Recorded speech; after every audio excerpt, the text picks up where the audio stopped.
오늘 미국 증시 흐름에서 변수는 파월 의장의 연설일 듯 합니다. 자, 파월 의장은 오늘 한국 시간으로 오전 2시 40분 워싱턴에서 열리는 이코노미 클럽에 참석을 해서 연설을 할 예정입니다. 자, 연설에서 다시 한번 매파적인 발언이 나올 거란 월가의 분석이 지배적인데요. 지난 고용시장의 일자리 지표가 예측가 대비 3배 가까이 발표가 되면서 금리 인상의 빌미를 제공했다고 볼 수 있습니다. 자, 파월 의장의 이러한 매파적인 기조가 다시 한번 나온다면 시장은 그동안의 기대감이 무너질 수 있는 그런 상황입니다. 자, 연준은 아직도 서비스 물가가 둔화되었다는 지표를 확인하지 못했다. 이렇게 이야기를 하면서 다음 발표되는 CPI 소비자 물가 지수가 또다시 변수가 될 거란 분석입니다. 오늘도 전체적인 시황부터 한번 보도록 하겠습니다. 먼저 달러 인덱스 DXY입니다. 여러분들께 계속적으로 달러의 향방을 보셔야 된다라고 이야기를 드렸죠. 자, 지금 101달러 구간을 저점을 찍고 나서 상승적인 구간으로 올라가는 이런 모습입니다.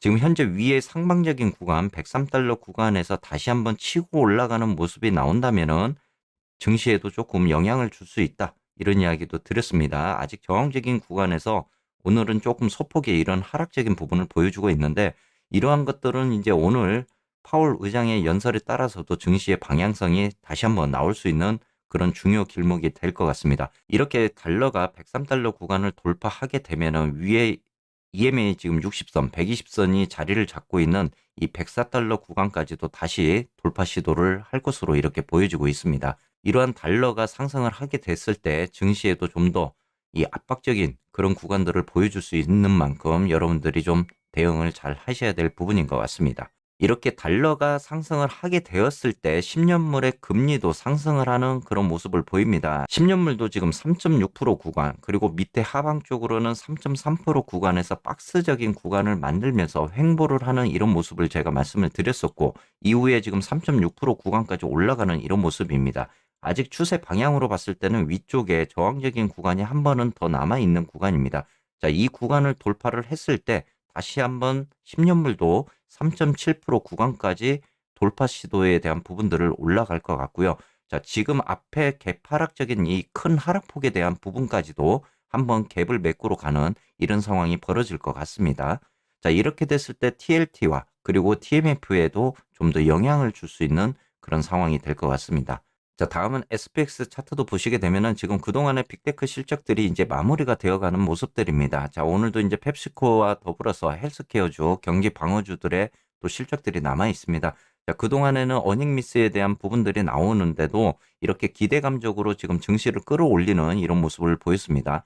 자, SPX는 지금 4,200선을 터치를 하고 좀 더 내려오는 이런 부분인데 아직까지는 일봉상으로 봤을 때 고점에 대한 시그널적인 부분은 나와 있지는 않습니다. 그렇기 때문에 향후 좀 더 조정을 주더라도 올라갈 수 있는 부분도 나올 수는 있습니다. 하지만 이제는 좀 더 상승적인 그런 압박이 나오는 만큼 이 하락에 대한 방향성에 대해서도 여러분들이 보셔야 될 것 같습니다. 지금 현재 봤을 때 EMA 지금 120선 장기 이평선이 자리를 잡고 있는 4017선에 대한 지지적인 구간이 굉장히 좀 중요한 이런 부분인데 자, 지금 주봉상으로 보더라도 자, 현재 지금 이 구간에서 주봉상에서 이 돌파하는 이런 모습이 나오지 않았습니다. 자, 이제 어떻게 보면은 지금 돌파 시도를 했다가 윗꼬리가 달리면서 내려오는 이런 모습입니다. 그렇기 때문에 주봉상 보더라도 이 구간을 돌파를 해서 간다 그러면은 위에 고점에서 내려오는 추세 방향을 봤을 때 하락이 어느 정도 이제 마감이 되었다. 대세 하락적인 구간이 마감이 되었다라고 우리가 볼 수는 있겠지만 이 구간을 돌파를 하지 못한다면 다시 한번 밀려 내려오는 이런 모습도 나올 수 있는 구간입니다. 이렇게 됐을 때 SPX가 지금 주봉상으로 봤을 때 3,900선 그리고 위에 4,100선에서 이 박스적인 횡보를 만들면서도 움직일 수 있는 그런 구간이 나올 수는 있습니다. 하지만 고점에 대한 시그널이 나오게 됐을 때 추세 파동성으로는 다시 한번 조정적인 구간과 상승적인 구간을 보이다가 이후에 이탈하는 이런 모습이 나올 가능성도 있기 때문에 이 구간만큼은 여러분들이 좀 시그널적인 부분들을 좀 대응하면서 보셔야 될 부분인 것 같습니다. 자, 아직까지는 S&P 500이 단기 고점에 대한 시그널이 보이지는 않고는 있습니다. 나오지는 않았다. 이렇게 볼 수는 있겠지만은 지금 현재 밑으로 내려오면서 이 정배열적인 이평선 구간에서 지지적인 구간, 4천선에 대한 이 EMA 200선이 자리를 잡고 있는 구간까지는 그래도 나름대로 지지를 받아줘야 되는 그런 상황이 될 것 같습니다.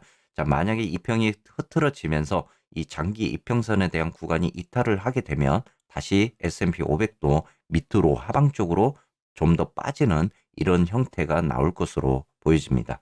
자, 다음은 속슬 차트입니다. 속슬도 지금 18.4달러 구간, 고점적인 구간을 찍고 내려오는 모습이고요. 자, 시그널 상으로 봤을 때는 속슬 같은 경우는 이 구간이 거의 단기 고점이 될 가능성이 지금 확률적으로 높아지고 있습니다. 자, 현재 속슬도 계속적으로 이렇게 시그널이 위로 올라가는 이런 모습을 보여주고 있기 때문에 향후에 하방적인 구간을 내려오더라도 14.8달러 구간을 지지를 해주는지에 대한 여부를 여러분들이 다시 보셔야 될 것 같습니다. 계속적으로 이렇게 하방 쪽으로 내려오기보다는 속슬 같은 경우도 조정적인 구간이 나오고 여기에서 다시 한번 이 저점에 대한 매수 기대감이 들어오면서 위쪽 방향으로 다시 올렸다가 그리고 다시 하방 쪽으로 내려오는 이런 패턴이 나올 수 있는 그런 구간입니다. 자, 오늘 속슬이 이 파월 의장의 연설로 인해서 하방 쪽으로 뺐다가 저점에 대한 매수적인 구간이 나오면서 위쪽 방향으로 틀었을 때 이 구간에서 얼마만큼 상승 구간을 만들어 주느냐 그리고 저항적인 구간을 막고 다시 내려왔을 때의 이 이탈 조짐에 대한 부분들을 여러분들이 보셔야 될 것 같습니다. 지금 현재는 저점을 높이면서 속슬이 계속적으로 상승을 하는 구간이기 때문에 자, 이 구간과 다시 그리고 상승과 저항을 줬을 때 이 구간, 이 저점을 높일 수 있는 구간이 계속적으로 된다고 그러면 속슬도 다시 한번 상승 구간을 만들겠지만 이 구간에서 이제 이탈이 되면서 내려온다면 하방 쪽으로 더 내려오는 이런 모습이 보일 것 같습니다. 자, 다음은 TQ도 보도록 하겠습니다. 지금 TQ도 어떻게 보면은 24.8달러 구간에서 지금 지지를 받고 있는 모습입니다. 자, 밑에 쪽으로는 지금 EMA 지금 120선이 자리를 잡고 있는 구간이죠. 자, 23.5달러 구간만큼 지지를 어느 정도 해줘야 되고요. 밑에 하방 쪽으로 전일의 앞전에 이탈되지 않는 구간을 보게 되면은 지금 23달러 구간이 될 것 같습니다. 자, TQ도 하방 쪽으로 내려와서 23달러 구간에서 나름대로 지지를 받는 모습을 보여줘야만이 패턴상으로 다시 위로 올라가는 이런 모습이 나올 거고요. 자, TQ 같은 경우도 이렇게 됐을 때 밑에 하방 쪽으로 조정이 나왔을 때 24.5달러 구간에서 다시 저점을 찍고 위 방향으로 올라갈 수 있는지에 대한 부분을 보셔야 될 것 같습니다. 자, 이 구간에서 24.5달러 구간을 이탈을 하면서 다시 내려온다면은 전형적인 그런 하락 패턴을 만들면서 헤드앤숄더 구간을 만들 수 있는 이런 상황들이 벌어질 것 같습니다. 그렇기 때문에 TQ도 이러한 패턴들을 보이면서 다시 한번 24.5달러 구간을 이탈을 하게 되면은 하방적인 추세로 방향을 바뀔 수 있다. 이렇게 보시면서 여러분들이 대응을 하실 것 같습니다. 자, 마지막으로 지금 속스 차트, 인버스 차트를 보시게 되면은 어제 상승적인 구간을 만들어줬습니다. 지금 거의 4.9%, 5% 가까이 지금 상승을 하면서 21달러 구간까지 올라와 있는 모습인데 지금 속스 인버스 같은 경우는 제가 말씀드린 대로 기준선이 23달러 구간에 자리를 잡고 있기 때문에 이 기준선을 돌파를 해줘야만이 위에 전환선에 대한 부분까지도 우리가 추세 방향을 볼 수 있는 구간입니다.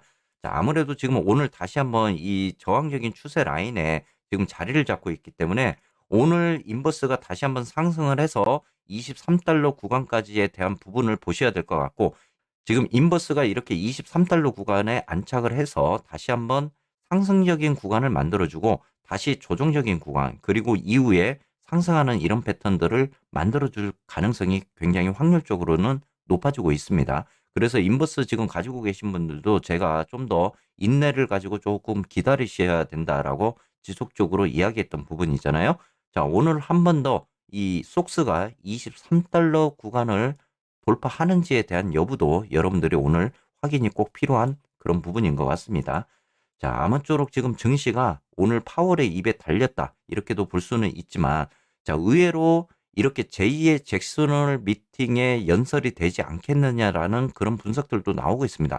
하지만 의외로 파월이 별말 없이 연설을 마칠 가능성도 있습니다. 꼭 우리가 매파적인 발언이 나온다. 이렇게 예상을 할 수도 있겠지만, 그렇지 않는 상황들도 벌어질 수 있는 만큼 우리가 여러 가지 변수에 대한 예측적인 부분도 생각은 해둬야 될 것 같습니다. 자, 이렇게 어떻게 보면 시장에서는 파월이 좋은 분위기로 그냥 연설을 마칠 수 있는 그런 기대감적인 부분도 생각은 해볼 수 있을 것 같습니다. 자, 오늘 증시에서는 어찌되었건 이러한 변수가 증시의 방향성에 대한 흐름적인 부분을 만들어 줄 수 있는 부분이기 때문에 오늘 한 번 더 시장을 좀 지켜봐야 될 부분인 것 같습니다. 자, 오늘 하루도 마무리 잘 하시기를 바라겠습니다.